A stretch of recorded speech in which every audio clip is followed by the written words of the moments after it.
The U.S. Army Combat Capabilities Development Command, or DEVCOM, has expanded its telework policy to allow for safe and continuous work during the COVID-19 pandemic. Now, that flexibility also supports talent attraction and retention for DEVCOM's workforce.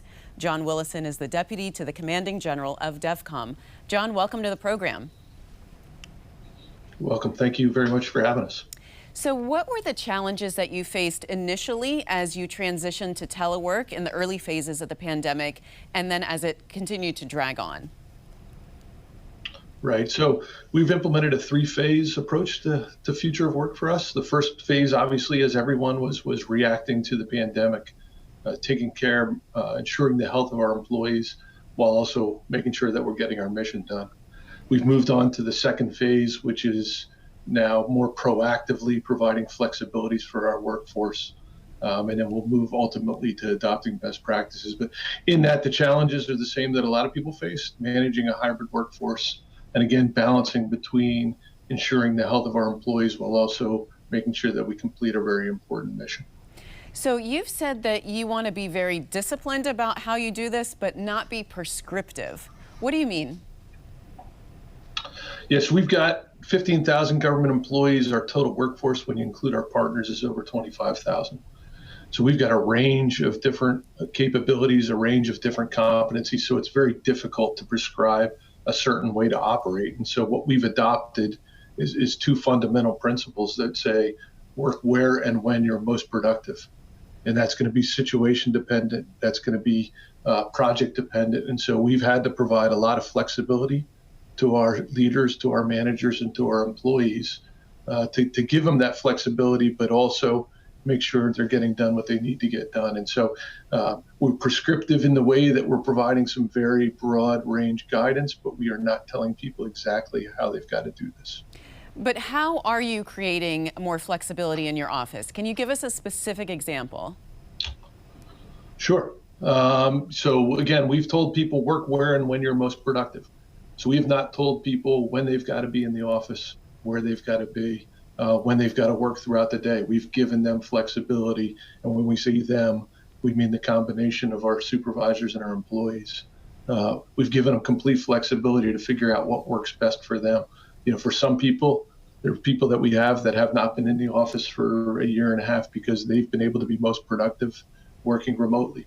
We've got other people that have been in the office pretty much every day, in a lab doing high-tech work every day, and then you've got everywhere in between. And so that flexibility has really been appreciated by our workforce, and we believe we know we've been at least as productive as we were before, if not even more productive. So I wanted to ask you about that, John, because how do you really know if workers are actually being productive? How do you measure that? That's a great question.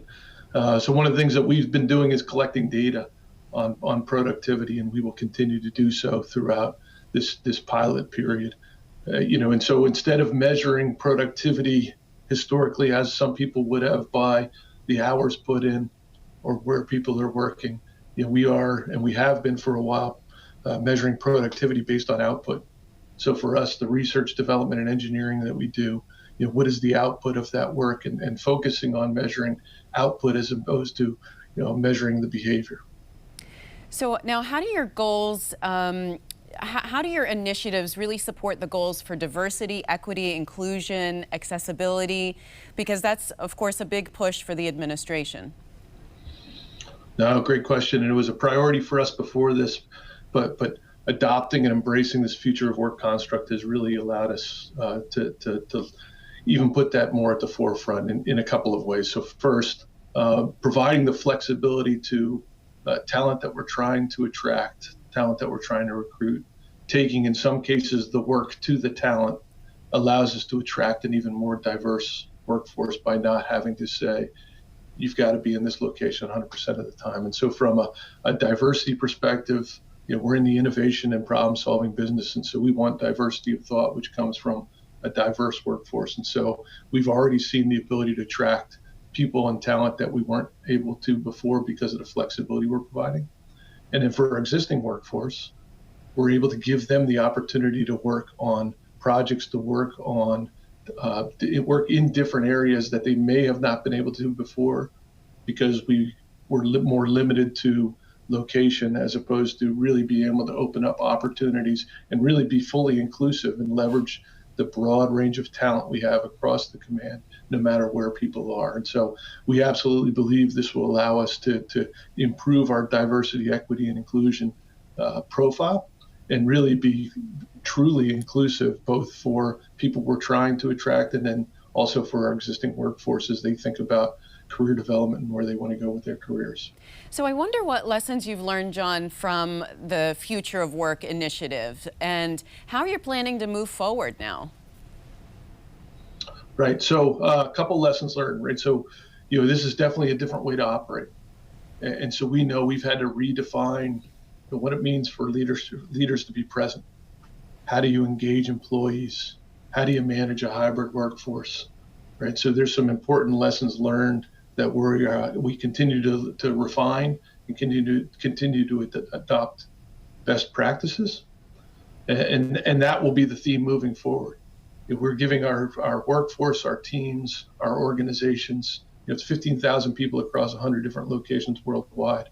We're giving them a lot of flexibility, but we're making sure that we are measuring that performance. We're making sure we're keeping our eye on it, and that everyone understands what the best practices are and can leverage that going forward.